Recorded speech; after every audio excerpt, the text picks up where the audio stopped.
Hello, আসসালামু আলাইকুম। Visa tutor থেকে মহিউদ্দিন আরও একটি চমৎকার তথ্যবহুল ভিডিও নিয়ে হাজির হয়েছি।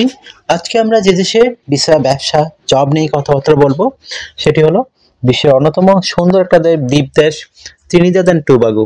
এই দেশে কিন্তু আপনার জব এবং ব্যবসার দারুণ সব সুযোগ রয়েছে। এখানে কিন্তু আমেরিকান ডলার চলে।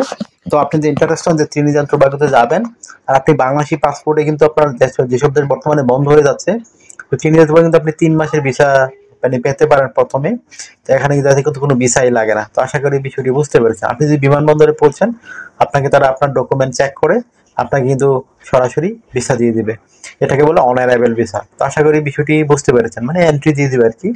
তো আপনি যদি ইন্টারেস্টেড যে আপনি আবেদন করতে চান, এখানে যাবেন, তাহলে আপনি পুরো ভিডিওটি দেখতে পারেন। আপনি কিভাবে বিভিন্ন ডকুমেন্ট রেডি করবেন সেই টোটাল প্রসেসগুলো নিয়ে আমরা আলোচনা করব, এবং আপনি কোন দেশের ফ্লাইট করলে যেতে পারবেন সেই সম্পর্কে ধারণা দিয়ে দেবো। যেহেতু আপনার বাংলাদেশের সরাসরি কোনো ফ্লাইট নাই, আশা করি বিষয়টি বুঝতে পেরেছেন। তো চলুন শুরু করেন, আমরা টপিকগুলো কভার করি। তো প্রথমে যে বিষয়টি রয়েছে, যে আপনি ত্রিনিদাদ টোবাগো গেলে আপনাকে বিভিন্ন ডকুমেন্ট ফাইল রেডি করতে হয়। সেই ডকুমেন্ট ফাইলের লিস্ট আমি আগে বলে দিই, তারপর ডিটেলস আলোচনা করছি। তো প্রথমে আপনি হোটেল বুকিং করতে হবে, তারপর আপনার ফ্লাইট আইটেনারি, তারপর আপনার travel itinerary, cover letter, professional মানের সিবি, ব্যবসায়ী হলে trade licence, business card, bank statement, চাকরিজীবী হলে এনওসি পেপার, 3 থেকে 6 মাসের স্যালারি সার্টিফিকেট, আর আপনার অ্যাসেট ভ্যালুয়েশন থাকে ওয়েল এন্ড গুড। তো এগুলো থাকলে কিন্তু আপনি কিন্তু এখানে যেতে পারবেন। তো আপনি কিভাবে এই এই ফাইলগুলো রেডি করবেন? তো প্রথমে আপনাকে অনলাইনে বিভিন্ন ওয়েবসাইট রয়েছে, সেগুলোতে গিয়ে আপনি ত্রিনিদাদ টোবাগোর হোটেল বুকিং করে নেবেন। সেটা করতে গেলে আপনাকে আপনি যত 15 দিন থাকবেন, তো 15 দিন একটা হোটেল বুকিং করে নেবেন। আপনাকে এটা করতে গেলে লাগতে পারে, আপনার ভিসা কার্ড, মাস্টার কার্ড লাগতে পারে। তারপর আপনি একটা ফ্লাইট আইটেনারি রেডি করে ফেলবেন, রাউন্ড ট্রিপ, আপনি যে 15 দিন থাকবেন তারপর আবার ব্যাক করবেন। তো সেটা আপনাকে এই ধরনের রাউন্ড ট্রিপ টিকিট আপনাকে বুকিং করতে হবে। তারপর আপনি একটা ট্রাভেল আইটেনারি রেডি করে ফেলবেন। ধর আপনি যে 15 দিন থাকবেন, হ্যাঁ, তো 15 দিন আপনি সকাল, বিকাল, দুপুর কি করবেন এগুলো একটা চমৎকার ভাবে আপনি সাজিয়ে 15 দিনের একটা ট্রাভেল রেডি করে ফেলবেন। তো ট্রাভেল আইটেনারি আপনার যে বিষয়টি রয়েছে সেটি হলো, আপনি ধরেন 15 দিন থাকবেন, আপনার সকাল, বিকাল, দুপুর, রাত, আপনি কখন কি করবেন, কোথায় ঘুরতে যাবেন, টোটাল সবগুলো আপনি বিষয় বর্ণনা করতে হবে আপনাকে। এ থেকে বলে আপনার ট্রাভেল আইটেনারি। তারপর রেডি করতে হবে একটা কাভার লেটার, এটা কিন্তু একটা মোস্ট ইম্পর্টেন্ট বিষয়। তো আপনি কাভার লেটার লিখবেন যে আপনি 15 দিনের জন্য ত্রিনিদাদ টোবাগো কেন যেতে চান, সেটি সুন্দর করে ব্যাখ্যা করতে হবে। তো আপনি অবশ্যই ট্রাভেলিং পারপাস লিখবেন। আর একটা বিষয় হলো, আপনি যদি থাকে বিশেষ করে, তো আপনার এই কাভার লেটারের সাথে তারপর আপনার লাগবে একটা প্রফেশনাল মানের সিভি। তো সেই সিভিটি আপনি নিজেও করতে পারেন অথবা কোনো দোকান থেকে করতে পারেন। আর যদি আপনি প্রফেশনাল মানে করতে চান, তো আমাদের সাথে কন্ট্যাক্ট করতে পারেন।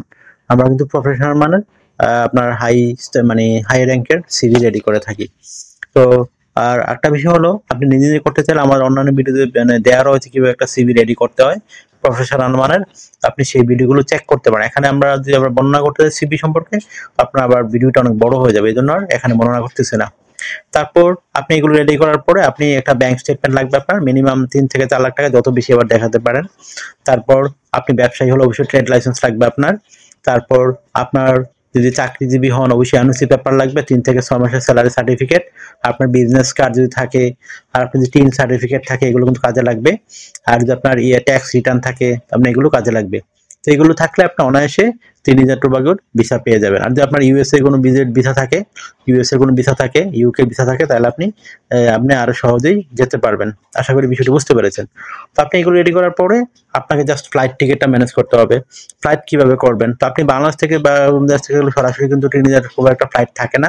এই জন্য আপনাকে যেটি করতে হবে সেটি হলো, আপনাকে ইউকে, আমেরিকা বা কানাডা থেকে যে কোনো একটা দেশ থেকে আপনাকে ট্রানজিট ভিসা নিতে হবে। তো ট্রানজিট ভিসা নর্মালি রিজেক্ট হয় না, আপনি এটি অনলাইনে আবেদন করে করতে পারেন। কারণ আপনি তো ওই দেশে থাকতে যাবেন না, আপনি শুধু এই দেশ ভিজিট করে অন্য দেশে চলে যাবেন এই দেশ থেকে। তো আপনি শুধু এই সুযোগটি নিতে পারেন। তো আপনি যদি ওই ইউএস এর ভিজিট থাকে, তো আপনার কোনো ঝামেলাই নেই। আশা করি বিষয়টি বুঝতে পেরেছেন। আর কানাডার ট্রানজিট ভিসা সহজেই হয়, আপনি এটা অনলাইনে করতে পারেন। তো আশা করি বিষয়টি বুঝতে পেরেছেন। তো আপনার যদি এই ভিডিওটি ভালো লেগে থাকে, আপনার তথ্যবহুল মনে হয়, আপনি অবশ্যই দয়া করে ভিডিওকে লাইক করে দিবেন। কারণ আমরা এগুলো ইনফরমেশন কালেকশন করতে অনেক কষ্ট করতে হয়, আপনার জন্য ভিডিও বানাতে হয়। তো আশা করি বিষয়টি বুঝতে পেরেছেন। আর আপনারা আরো কিছু জানতে চাইলে অবশ্যই ভিডিওতে কমেন্টস করবেন, আমি কিন্তু রিপ্লাই চেষ্টা করি। আর একটা বিষয় হলো অনেকে আমাকে অনেক কল দেন, ফোন দেন, আসলে আমরা চালু রিসিভ করতে পারেন, এত পরিমাণ কল আসে। তো আপনি আমার সাথে কাজ করতে চাইলে ইন্টারেস্ট হলে অবশ্যই আমাকে হোয়াটসঅ্যাপের মধ্যে আমাকে মেসেজ দিতে পারেন, তখন আমি কিন্তু 100% রিপ্লাই দেওয়ার চেষ্টা করি। তো আশা করি বিষয়গুলো বুঝতে পেরেছেন। আর একটা বিষয় হলো আপনারা আমাকে বেশি বেশি সাপোর্ট করতে চাইলে অবশ্যই ভিডিওগুলো বেশি বেশি শেয়ার করে দিবেন। ভালো থাকবেন, take care, good bye, tata. কথা হবে আগামী কোনো ভিডিওতে আবার।